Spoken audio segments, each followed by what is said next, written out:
दुपारी गौरबाई दुपारी वय 50 वर्षे राहणार निर्वळ तालुका परळी वैजनाथ जिल्हा बीड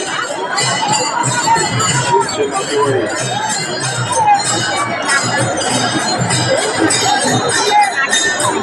आळंदी पोलीस स्टेशनमध्ये नातेवाईक वाट पाहत आहेत.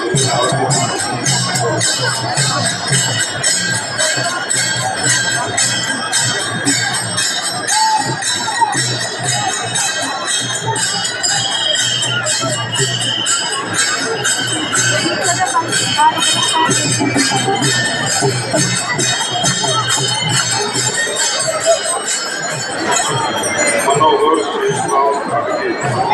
मनोहर शेषराव वय 70 वर्ष राहणार दस्तगीरवाडी तालुका अंबाईगड जिल्हा बीड त्यांचे नातेवाईक